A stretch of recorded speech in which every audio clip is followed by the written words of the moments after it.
जब महाभारत का युद्ध आरंभ होने वाला था, तब दुर्योधन और अर्जुन श्री कृष्ण के पास सहायता लेने के लिए पहुंचे।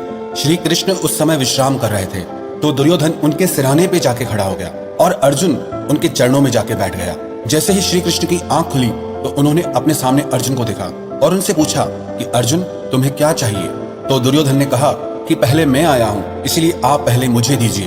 तो श्री कृष्ण ने कहा, भले तुम पहले आए हो, लेकिन मेरी नजर पहले अर्जुन पे पड़ी, इसीलिए पहले मांगने का हकदार वो है, और अर्जुन तुमसे आयु में छोटा है, उस हिसाब से भी अर्जुन को मांगने का हक पहले है। तो अर्जुन ने श्री कृष्ण से कहा कि इस महाभारत के युद्ध में आप मेरी सहायता करिए।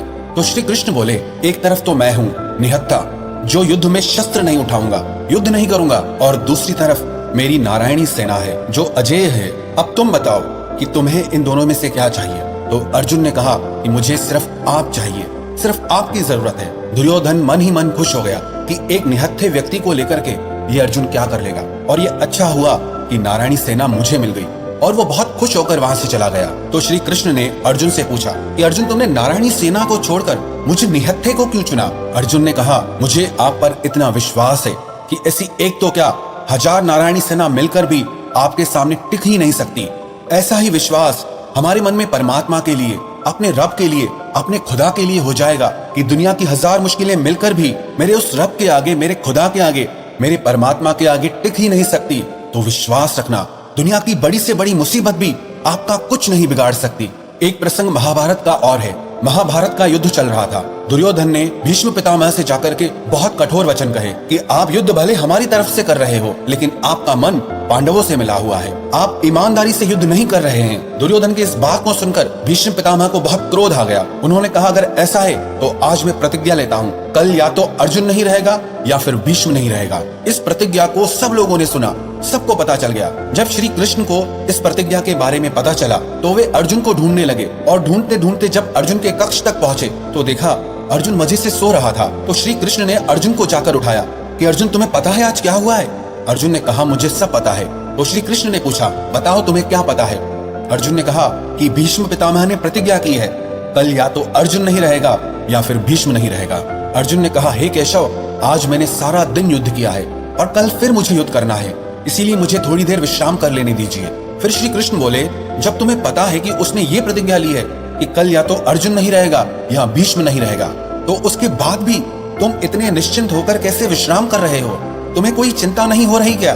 तो अर्जुन श्री कृष्ण के चरणों में गिर पड़े और कृष्ण से कहने लगे कि जिसकी चिंता में व्याकुल होकर आप इधर से उधर भटक रहे हैं, जिसकी चिंता आपने अपने कंधों पर उठा रखी है, उसके बाद तो कोई मूर्ख इंसान ही होगा जो अपनी चिंता खुद करने लगे। जिन लोगों का भी परमात्मा में विश्वास होता है, वो बड़े से बड़े संकट, बड़ी से बड़ी मुसीबत से भी बाहर आ जाते हैं। महाभारत का एक प्रसंग और भी है कि अर्जुन का और राजा भगदत्त का युद्ध चल रहा था, और उस महाभारत के युद्ध क्षेत्र में एक छोटी सी चिड़िया अपने छोटे छोटे बच्चों के साथ फंस गई थी और मन ही मन परमात्मा से प्रार्थना करने लगी कि मेरी रक्षा करो। और उसकी प्रार्थना को श्री कृष्ण ने सुना।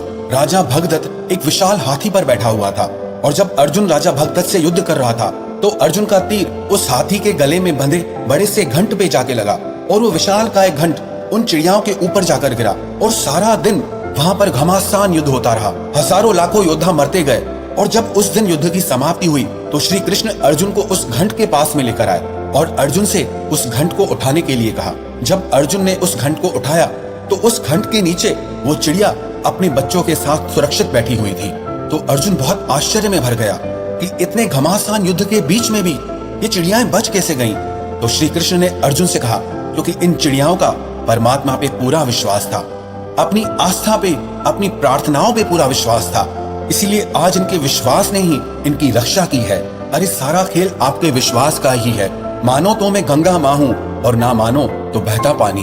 आपको ऐसे हजारों लाखों मिसाल मिल जाएंगे जिनके विश्वास ने उनकी रक्षा की है, जिनकी प्रार्थनाओं ने उनकी जिंदगी में चमत्कार किया है। ऐसे ही जब भी कभी आपकी जिंदगी में मुश्किलें आए, कोई मुसीबत की घड़ी आ जाए, जब आपको लगे कि आपकी शक्ति, आपका सामर्थ्य, आपकी बुद्धि कुछ भी काम नहीं कर रहा, आप फंस गए हैं, तो ऐसी परिस्थिति में अगर आप परमात्मा पे विश्वास करते हैं, अपनी प्रार्थनाओं पे विश्वास करते हैं, तो यकीन मानना आपकी वो प्रार्थनाएं, आपकी वो दुआएं, आपका वो विश्वास आपको बड़े से बड़े संकट से भी बाहर निकाल के ले आएगा।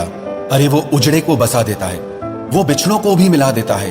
हम सब उठते तो खाली पेट हैं, पर वो परमात्मा सबको भरपेट सुला देता है। गलत कहते हैं कि दीदार नहीं होता, सच तो यह है कि देखने वाला खुद ही तलबगार नहीं होता।